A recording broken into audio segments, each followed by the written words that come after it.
Hi అండి, welcome back to కల్పన వంటశాల. ఈరోజు మన వంటశాలలో బొరుగులతో సులభంగా కారం పెట్టుకొని ఒక వారం 10 రోజులు నిల్వ ఉంచుకొని తినడానికి చాలా చాలా బాగుంటాయి. మరి ఈ కారం బొరుగుల్ని ఎలా తయారు చేసుకోవాలో చూద్దాం. ముందుగా ఒక పెద్ద గిన్నె పెట్టుకొని స్టవ్ వెలిగించుకొని అందులో 3 టేబుల్ స్పూన్ నూనె వేసుకున్నాను. తర్వాత ఇందులో 1 టేబుల్ స్పూన్ ఆవాలు మినపప్పు వేసేసుకోవాలి.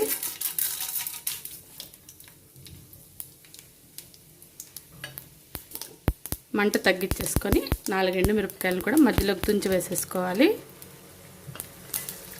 తర్వాత కడిగి కరివేపాకు ఆరిన తర్వాత నూనెలో వేసేసుకోవాలి. ఒక పెద్ద కప్పు నిండా పల్లీలు వేసుకుంటే మనకు కారం బొరుగులు అనేది చాలా బాగుంటాయి. సో పల్లీలు కూడా వేసుకొని దోరగా మంచి వాసన వచ్చేంత వరకు మనం పల్లీలు వేయించుకోవాలి. ఈ పల్లీలు అనేది మీ ఇష్టం అండి, ఎక్కువ తక్కువ వేసుకోవచ్చు.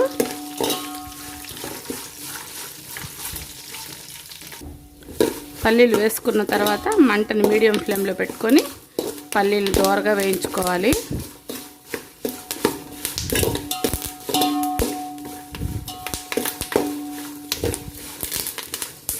పల్లీలు కొద్దిగా కలర్ మారి 1/2 వంతు వేగిన తర్వాత ఇందులో మనం పుట్నాల పప్పును కూడా వేసుకోవాలి.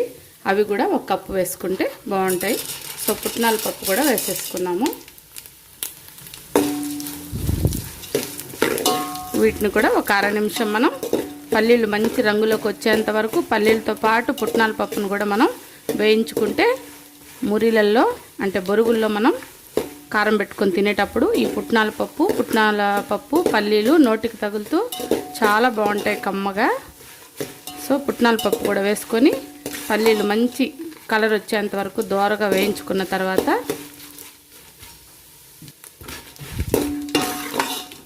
ఈ విధంగా మంచి కలర్లోకి పుట్నాల పప్పు పల్లీలు వేగాలి. ఈ టైంలో మంట తగ్గించేసుకొని బాగా ఒక తెల్లగడ్డ తీసుకొని ఈ విధంగా కచ్చాపచ్చాగా కొట్టేసుకొని వేసుకోవాలి. తర్వాత 1 స్పూన్ పసుపు. మీరు తినే కారాన్ని బట్టి నేనైతే ఇక్కడ 2 స్పూన్లు వేసుకుంటున్నానండి. మేము కొద్దిగా ఎక్కువ కారం తింటాము. మీకు కావాల్సిన విధంగా 1 నుండి 2 మధ్యలో కారం పొడి వేసుకోండి. అలాగే బొరుగుల్లో ఆల్రెడీ మనకి సాల్ట్ ఉంటుంది కాబట్టి కొద్దిగా సాల్ట్ కూడా వేసుకోవాలి. మంట తగ్గించేసుకొని ఈ కారం, పసుపు, ఉప్పు, మనం వేసుకున్న వెల్లుల్లి రెబ్బలు లైట్గా వేగేంత వరకు ఇలా మొత్తం ఒకసారి కలిపేసుకుంటే చాలు. ఎక్కువ కలుపుకోకూడదు, పొళ్ళు మాడిపోతాయి. చివరిలో ఒక డబ్బా నిండా బొరుగులు ఈ గిన్నె పట్టే విధంగా మనం వేసుకున్న కారం, ఉప్పు తగిన విధంగా ఇందులో బొరుగులు వేసేసుకోవాలి. ఇలా మనం బొరుగులు కారం పెట్టుకున్నామంటే 20 రోజుల వరకు కూడా చాలా బాగుంటాయి. క్రిస్పీగా గట్టిగా మూత పెట్టుకోవాలి. అన్ని బొరుగులు వేసేసుకున్న తర్వాత స్టవ్ ఆఫ్ చేసేసుకొని ఈ బొరుగులనంతా బాగా మిక్స్ చేసుకోవాలి. ఎక్కువ వేడిలో మనం బొరుగుల్ని కలుపుకుంటే మాడిపోతాయి, అలాగే మెత్తబడిపోతాయి బొరుగులన్నీ. అంతా బాగా కలిసే విధంగా మనం ఈ బొరుగుల్ని బాగా కలుపుకోవాలి. బొరుగులు ఫ్రెష్గా ఉంటే మనం ఇలా పోపులో వేసుకున్న వెంటనే స్టవ్ ఆఫ్ చేసేసుకోవచ్చు. లేదంటే కొద్దిగా మెత్తగా ఉన్నాయనుకోండి, అప్పుడు మనం మళ్ళీ స్టవ్ వెలిగించుకొని ఒక 1/2 నిమిషం మనం మాడిపోకుండా బొరుగుల్ని కలుపుకుంటూ వేయించుకుంటే చాలు. మళ్ళీ క్రిస్పీగా మనకి బొరుగులు రెడీ అయిపోతాయి. సో ఈ విధంగా బాగా మిక్స్ చేసుకున్న తర్వాత ఒక డబ్బాలో మూత పెట్టేసుకొని పెట్టుకున్నామంటే 20 రోజుల వరకు కూడా మనకి కరకరలాడుతూ క్రిస్పీగా టేస్టీగా చాలా బాగుంటాయి. తప్పకుండా మీరు కూడా ఒకసారి ట్రై చేయండి.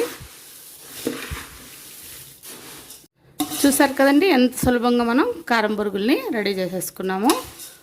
చేయడం చాలా తేలిక, రుచి మాత్రం బ్రహ్మాండంగా ఉంటాయి. ఒకసారి తప్పకుండా మీరు కూడా ఈ కారం బొరుగుల్ని తయారు చేసుకొని హ్యాపీగా డబ్బాలో పెట్టుకొని 4 రోజుల వరకు కూడా తినండి. చాలా చాలా బాగుంటాయి. స్కూల్ నుండి రాగానే, ఆఫీసుల నుండి రాగానే పిల్లలు కానీ పెద్దలు కానీ మనం ఉన్నా లేకపోయినా ఈ కారం బొరుగులను పెట్టుకొని హ్యాపీగా తినేస్తారండి. ఓకే అండి, మా ఈ కారం బొరుగులు మీకు నచ్చినట్లయితే లైక్ చేసి షేర్ చేసి తప్పకుండా సబ్స్క్రైబ్ చేసుకొని పక్కనే ఉన్న బెల్ ఐకాన్ ప్రెస్ చేసి మన ఛానల్లో మిగతా రెసిపీస్ అన్నీ కూడా చూడండి. చూసి ట్రై చేసిన తర్వాత మీకు ఎలా కుదిరిందో అన్నీ కూడా మెసేజ్ చేయండి. మరో టేస్టీ రెసిపీతో మళ్ళీ కలుద్దాం. Thank you for watching. Bye అండి.